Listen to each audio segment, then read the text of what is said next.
Se ha presentado y anunciado recientemente un proyecto de ley de acceso a la justicia y defensoría de las víctimas. Esto nos recuerda también el proyecto presentado durante el gobierno anterior. ¿Cuáles son las diferencias? ¿Hay oportunidades reales esta vez de avanzar en esta materia? ¿En qué consiste? Le vamos a preguntar a Rodrigo Mora, director general de la Corporación de Asistencia Judicial, quienes ven directamente todos estos temas. ¿Cómo está, Rodrigo? Bienvenido.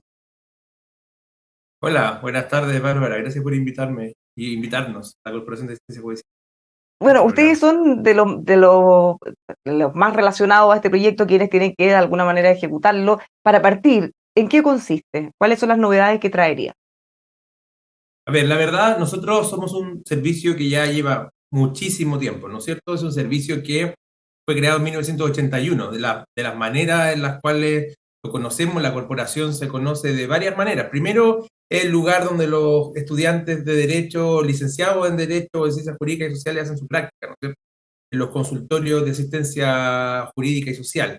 Pero también últimamente, yo estoy hablando últimamente, ya hace unos 10 años y con mucha fuerza estos últimos años, se ha ido especializando como un espacio de representación jurídica y de calidad en algunas líneas muy particulares, como por ejemplo infancia, adultos mayores, delitos violentos, en fin. Entonces, ¿qué es lo que está haciendo este proyecto? Este proyecto está haciendo carne a algo muy sencillo, que es institucionalizar algo que ya existe, que es esta corporación.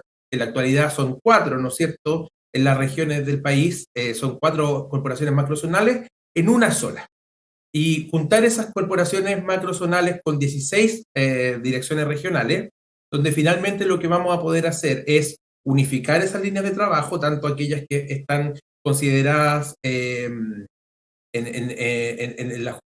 los consultorios, ¿no es cierto?, que son la capilaridad de nuestra labor, como también aquellas nuevas, como las que ya señalé de infancia, a las cuales también se le asocia la Defensoría de las Víctimas, ¿no es cierto?, que es también una demanda muy sentida de la población, porque eh, no solamente por la agenda antiseguridad, sino que desde hace mucho tiempo estamos prestando atención a aquellos que son víctimas de delitos violentos. Entonces ahí, solo un segundo, estamos uniendo, es decir, la pretensión del ministro y el subsecretario, estamos uniendo los proyectos que se están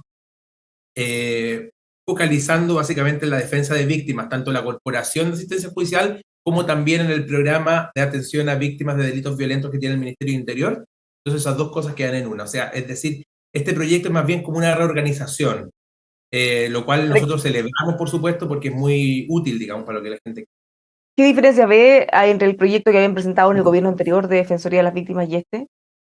¿O el mismo que se toma y se está discutiendo, se le puede eventualmente hacer alguna modificación en la discusión? Y más allá de lo que se establezca en el proyecto, lo que nosotros estamos viendo es que seguimos una discusión que es una discusión de Estado sobre la necesidad de tener una defensoría de las víctimas.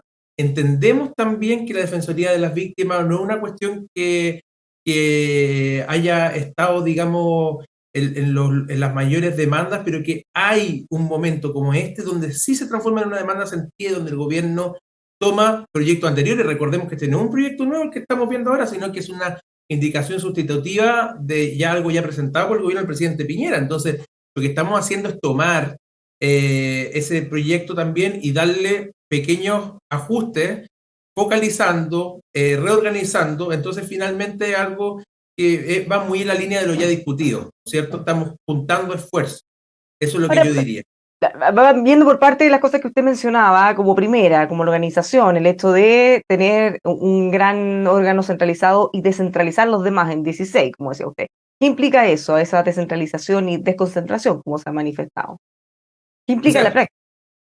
en la práctica nosotros tendríamos una dirección nacional, ¿no es cierto? Esa dirección nacional entraría por partes, digamos, de acuerdo a que estas cuatro corporaciones macrozonales que somos ahora estarían entrando primero una en 18 meses, después otra en 30, según lo que establece el proyecto. O sea, estas cuatro corporaciones no entrarían todas juntas, habría como un director nacional implementador.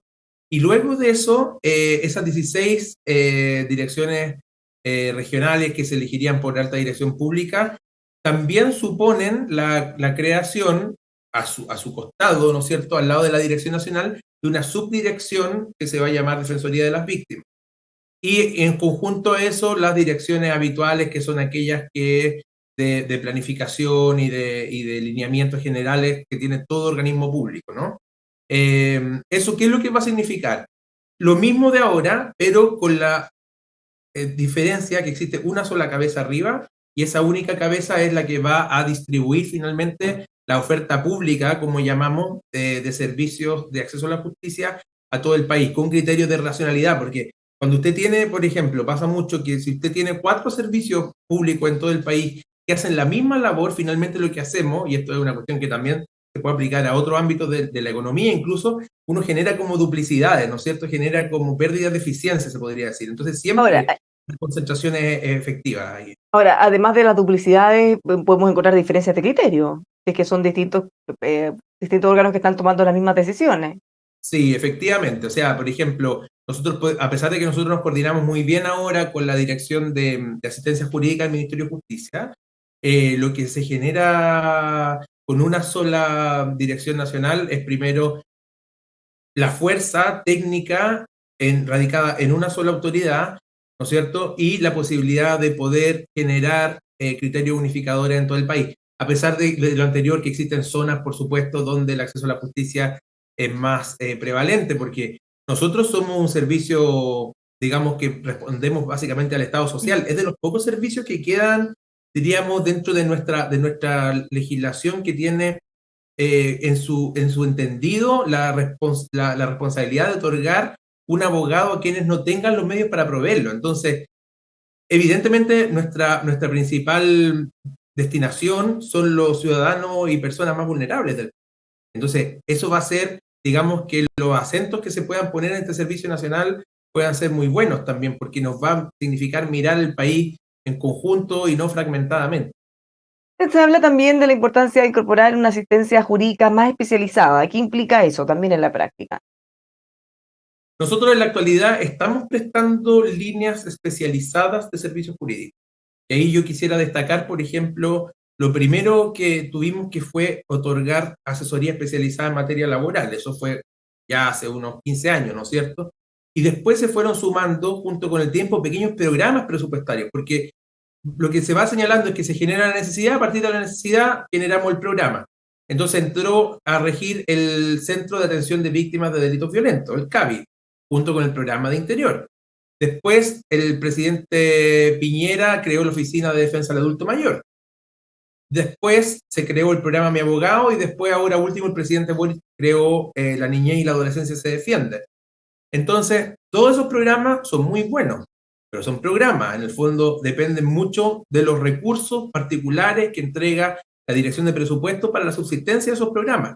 Cuando nosotros tenemos un servicio público, ya no nos transformamos en programa, sino que nos transformamos en partida. ¿Qué significa eso?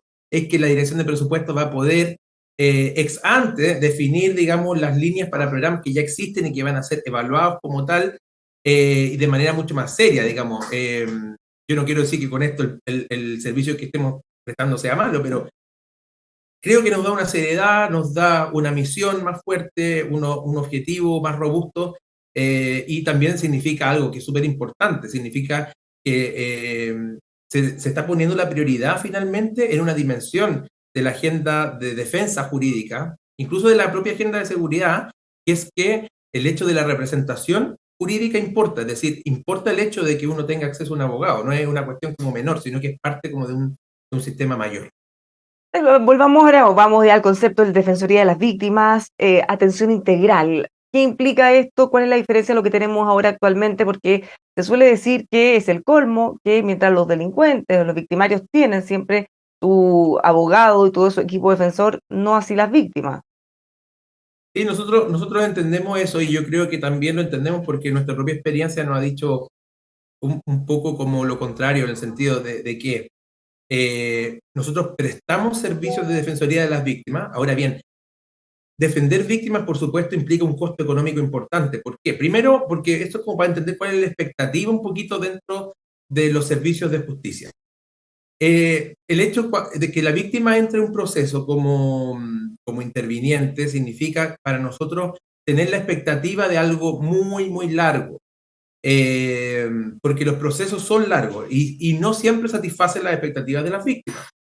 Y es un procedimiento que no solamente es jurídico, sino en el caso de nosotros, o lo menos lo que podemos hablar desde el Centro de Atención a Víctimas, es un proceso donde también están involucrados psicólogos y trabajadores sociales, porque en el fondo tienen también muchas dimensiones, o sea, la víctima en sí es un fenómeno complejo. Entonces, nosotros ahora con el dinero que tenemos, que nuestros recursos, que son siempre limitados, al igual que la unidad de víctimas que tiene el Ministerio del Interior, está prestando un servicio que nosotros creemos que es bastante satisfactorio. Tenemos un par de personas, digamos, de testimonio fuerte en que así lo tenemos, pero claro, para escalar requerimos este cambio en el diseño institucional. Entonces eso nos pone, digamos, un desafío, pero también una alegría ciertamente de que podamos ser considerados en ese nuevo diseño.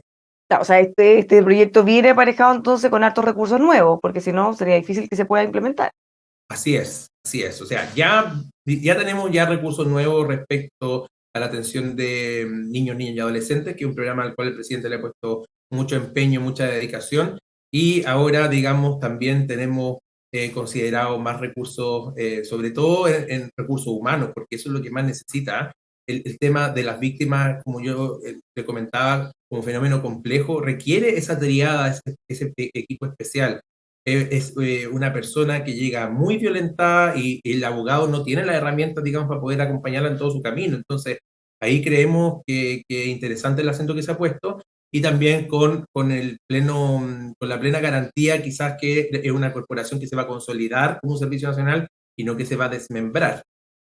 Para que quede claro, esto no se trata solo de tener un abogado, como se suele decir, sino que también es un equipo integral de acompañamiento y esto es muy relevante porque en el caso de una víctima hay un trauma atrás, hay un problema, hay un tema psicológico, una secuela que queda desde los incidentes o desde las vulneraciones que haya sufrido, además de la ayuda legal y eventualmente otro tipo de ayuda también.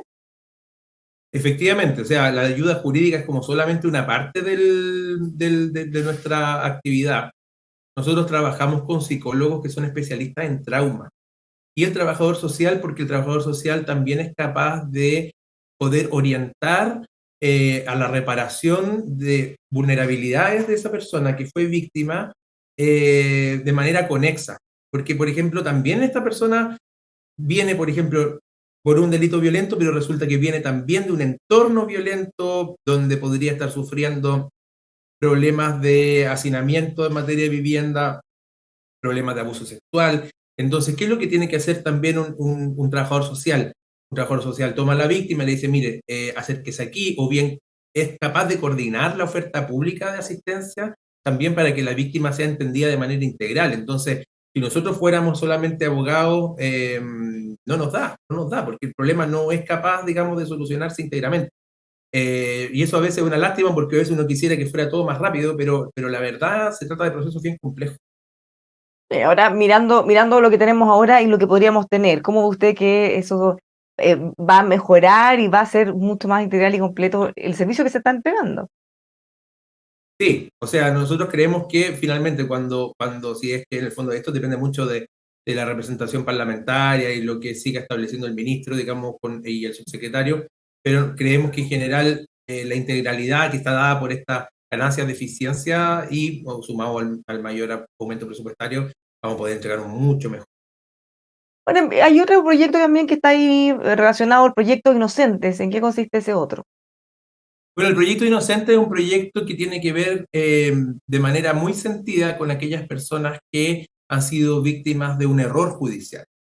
La Constitución política lo establece y también lo establecen los tratados internacionales, que son los derechos que tienen las personas a ser reparadas adecuadamente cuando exista un error judicial o bien un error administrativo que prive de manera, digamos, injustificada y arbitraria, digamos, la libertad personal, ¿cierto? Y eso lo vemos, sobre todo cuando las tasas de punitividad son muy altas, lo vemos en actuaciones que podrían ser o bien de un juez de la República, un tribunal o del Ministerio Público. Lo que hace el proyecto Inocente en términos de la Defensoría Penal Pública es tomar estos casos, eh, derivarlos a la Corporación de Asistencia Judicial. Nosotros tenemos una oficina de derechos humanos que es muy prestigiosa, que llevó, digamos, y ha llevado, digamos, causas de derechos humanos que son emblemáticas para el país.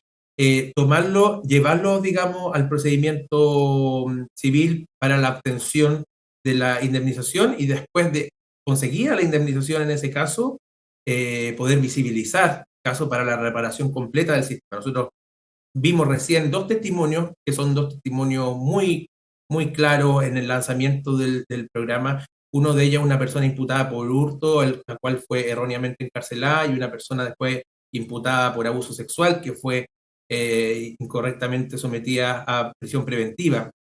Y el daño que se provoca ahí es dramático. O sea, no solamente el daño que se otorga al momento de la dictación de una resolución, sino que es el daño también que generan las diligencias que podrían ser intrusivas en el caso, digamos, de una persona que es completamente inocente. O sea, el ambiente, la Eso es celda. la estigmatización, por supuesto, Exacto. porque la gente no Sí, distingue, y eso se ha visto muchas veces, la gente no distingue entre una prisión preventiva y una condena. absolutamente. Incluso la categoría de imputado, que es solamente una imputación, Se suele que es malentender. claro, que anterior a la formalización, a veces creemos que la categoría de imputado, por ejemplo, significa algún juicio de culpabilidad, y no es así. Entonces, nosotros creo que estamos haciendo un poquito de justicia porque en la realidad no habíamos podido ser capaces, pero aunque la Defensoría ya estaba haciendo un esfuerzo, de tomar esta oferta pública de reparación de manera concreta. Y lo que estamos haciendo ahora es tratar de poner al Estado al servicio como de la reparación en el momento que sea necesario. Entonces creo que Ahora, esa es como la ventaja que tiene el proyecto. a propósito de la prisión preventiva, y aprovecho de preguntarle, esto se estaba discutiendo muchísimo antes de los indultos, cuando teníamos a varias personas que habían estado mucho tiempo y se vuelve a poner sobre la mesa el problema, o supuesto problema de lo extensas que están siendo las prisiones preventivas. No solo que se dan a muchas personas, sino que además dura mucho tiempo. ¿Cómo ve usted eso? ¿Cómo se puede abordar también? Porque muchas veces termina cumpliéndose una condena previa a ser condenado o incluso después absuelto. Mm. Sí, efectivamente, o sea, esos son problemas que tiene de larga data el sistema penal, pero en lo que a nosotros nos respecta, creo que nosotros estamos como muy comprometidos con cuando uno se compromete con el acceso a la justicia, que es el rol de esta corporación, lo que quiere hacer es tomar esos problemas que uno pudiera pensar que son institucionales y que corresponden finalmente tanto a los legisladores o al ministro Cordero, en este caso al subsecretario, manejarlo. Nosotros estamos interesados de que esos casos en lo particular no pasen mediante nuestra intervención en el litigio. Nosotros reivindicamos la idea, y por eso en el fondo que otorgamos el derecho al abogado, reivindicamos la idea de que el litigio es el lugar finalmente para poder denunciar arbitrariedades. Eh, y es como es contracíclico decirlo también porque finalmente cuando hablamos de la política pública en general puede discutir muchas cosas, pueden haber distinciones y problemas, pero en el sentido de los litigantes, como esta oficina, que es una oficina de abogados pública, nosotros queremos decir, mire, ¿sabe qué? Esta prisión es arbitraria, esta reparación es pertinente. Nosotros vamos por ese lado, digamos. Este es como nuestro criterio, el criterio que quisiéramos defender. Muchísimas gracias, Rodrigo, por conversar con nosotros. Que tenga un muy buen día. Gracias, Bárbara. Saludos a todos en Nemulte. Vale, vamos a estar pendientes porque esto tiene una larga tramitación. Ojalá se pueda ir avanzando rápido. Muchísimas gracias nuevamente, Rodrigo. Sin Y duda, los dejamos a gracias. todos invitados a que sigan informándose con nosotros aquí en emol.com.